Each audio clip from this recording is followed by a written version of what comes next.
You guys, in this video, I'm gonna show you one turn. I'm gonna show you one turn, how to handle that leash, and how to get your dog to stop doing that in one turn. This is Utah and my client slash adopter, Melanie. Walking up behind us is my dog, Rosie, and Sarah. I just needed to see what Utah was gonna do because I needed to know what we were working with, and I needed to see how Melanie responded to him. Utah's a very friendly dog. You don't know that. You don't know that. He's dog friendly and he's people friendly. He's very excited. But no dog wants to be approached in that way. That's obnoxious. And none of us want to walk our dogs and have them act like that. It's embarrassing. And you have no control. Okay, so before we go into Home Depot, because we're going to do Home Depot, then the dog park, and I'm going to show you guys the turn that's going to change everything, and then we're going to proof it. So you're going to see it in action when we get through this part. But we're not walking into Home Depot like this. I'm not letting her or him walk in there with him acting like this. We have to clean up two things: where he sits and the leash length. Those are two really important pieces that you need to pay attention to, because I'm sure that you're doing this too. I did it. I didn't know that this was going to make or break it. Watch where he sits right now. Look, I put my foot in front of him just to stop him. He's out in front of her. For this dog, this particular dog and his behavior, that's unacceptable. You have to be sitting further back. You have got to lead your dog. I don't let any of my dogs sit in front of me. I am leading. If I stop, your booty has to hit the ground. Has to. And watch right here. So she tells him to sit. She taps him on the butt. He does it, and she tells him, great job, because he sat. It was great. But look at where he's at. He's not even with her. He's with her in proximity, but he's paying attention to what's inside. He gets up. She doesn't tell him to sit back down. This is okay because he's not really doing anything. But this, if she drops that leash, he's gone. He's gone.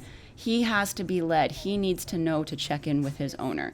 And as time goes on, if we didn't address this now, the leash reactivity would get worse and worse and worse. That does not get better. So I grab the leash and I'm going to show her this is where he needs to be. This is where he needs to be, and this is how you have to do it. I need you right next to me. Raise your expectations. This dog can do it. I know he knows how to, and I'm going to expect it out of you. And if you get up, I'm going to put you right back into a sit. But see my foot? I've got to be able to protect my dog. What happens if an off-leash dog comes running up? Last week, an off-leash poodle came up and bit Utah in the face. He's a friendly dog, and that's not fair. But if your dog's right next to you, you can jump right in front of your dog and stomp into another one and tell him, get out of here. So she stops to sit, and now this is us practicing that. This is great. He's got to be in that sit. If your dog doesn't know how to do this, you can teach him. No problem. I'm going to show you right here. This is what you do. You grab their butt, you shorten up on that leash, boop, put them into a sit, tell them good job, wash, rinse, repeat. Practice it over and over, and they will do it. And yes, I have a video on it. This is the leash length. Right after this, we're doing the turn. Watch what happens. He's next to her, and then all of a sudden, he's out in front of her, and then she lets go of the leash. And that just became a habit for her. And it wasn't a big deal because it's me. But that's a habit for her if he wants to go smell something or say hi to somebody. And that's where the problems begin. Because if something pops up around the corner, then he starts reacting, and you've already lost him. You can't get him back. He's got too much leash, and now he's just dragging you. Okay, let's break down this magic turn.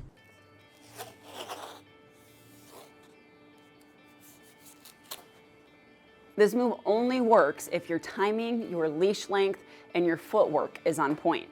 I'm going to walk my dog on my left side, so my left leg is going to be the leg that I'm going to make the turn on. If you're walking your dog on your right side, you're going to use your right leg. If you don't know which way your leash goes, if you're using a slip lead, get my leash foundation course. And if you don't have a slip lead, you can buy one from Sarah. We'll link everything in the description. The goal is for my left leg to never leave this line. What I'm gonna do is plant my foot and make a pivot, and I'm gonna turn into my dog. So in the moment that my dog starts to lunge out in front of me, starts to try to get ahead, they're not going to, because I'm not gonna be back here at the end of the leash. I'm gonna be right here. There's still gonna be slack in the leash, but I'm gonna know right away when I start to feel that tension. And in that moment, I'm gonna plant my foot, I'm gonna pivot, and my right leg is gonna push my dog out of the way. This is what it looks like. I'm gonna plant my foot right here, and I'm gonna pivot, pivot, boom, get her out of my way. Good girl. If you don't focus on keeping your foot on a straight line, what's gonna happen is in the moment while you're walking and your dog starts to pull, you're gonna turn and you're just gonna do a big old arc And if you got a dog that's pushing out in front of you, what ends up happening is you actually move around your dog. You're not giving your dog any direction or teaching them anything. You're basically just getting out of their way. The hand that has the leash stays pinned to my side. I don't take my hand off my side. It stays right here. But look what happens. If I give her all this leash and I pin it at my side and she's pulling out in front of me, where am I at? Now I'm just walking into the side of her. So I've got to keep my leash fairly short, not tight, just short, so that she stays right here. Now if I hold it right here at my side, watch, here I go, I'm gonna pivot, little pivot here, turn my leg, little pivot, my hand is still at my side, turn my leg. This leg, watch what ends up happening. Pivot, I'm pushing her right out of the way, and look where my hand is. My hand is still pinned at my side, and then boom, off we go. Good girl. And then that's where your dog starts to fall behind. Concept is the same for little dogs. Good boy, Stevie. Instead of using my whole leg to swing into my little dog, I'm just gonna use my foot. Same concept, my left foot stays planted. I keep my leash pinned to my side, and I just use my foot. And then we walk. Good boy. All right, let's see if it works. We're putting the turn to use. Here she's walking with Utah. Watch this turn. Beautiful, walks right into him. Okay, you didn't see this. I know you didn't see this, so I did it again. I'm gonna slow it down for you. Watch what happens right here. Look at him, happy, mouth open, just trotting, and then watch what happens. Boom, mouth closed, ears are erect. He sees a cat. He sees a cat. And you can't see that on your dog. You can't see their body, their face do all this stuff, but what you can do is feel that leash. She's got a short leash. She felt the tension. She turns and walks into him. And then look what happens immediately. He's done. He's over it. Mouth open. Ears are back. Relaxed body language. That is what you're looking for. Relaxed, loose leash. That's perfect. Look at her leash. It's short and loose. Now we're at the dog park. We are down at the dog park. Look at her push right into him. Push him out of your way. Push him out of your way. He's not mad. He's like, okay, just tell me what to do. He needs somebody to lead him. All you're doing is moving that dog out of your way. And now up here, there's dogs walking across the parking lot behind that white car. Ooh, look at this. Okay, you didn't see this one. That was good. Watch what happens. I'm going to show you again. Watch what happens. She shortens up on her leash. She holds it tight, but this is the part that everybody misses. So it's tight right here. She uses her body, pushes him out of the way. Watch what she does with her arm. This is what you have to do. This is the magic. Boom. Relaxes her arm. Loose leash, no tension on that leash anymore.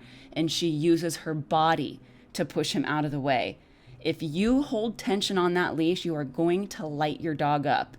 You are going to continue to cause them to react like that. You've got to let go of that leash and keep it loose.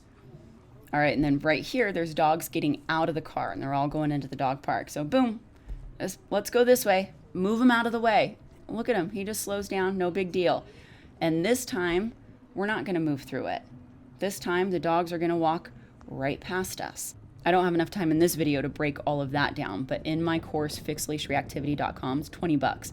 Everything's in there.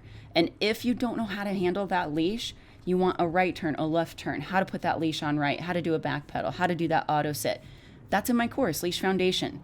All my courses are $20, you guys. And if you need one-on-one help, I'm taking in-person clients if you're here in Phoenix, and I'm taking virtual clients if you're out of state, out of town, out of country, out of wherever. The links to everything, including our slip leads, are going to be in the description and in the comment section. Sarah makes our slip leads for us. When we did leash reactivity, I needed a longer slip lead so I could do some of the protocols. She custom makes them. Nobody else makes leashes like this. These are the best out there. Her link is going to be in the description below. Okay, I'm done. See you guys in the next video.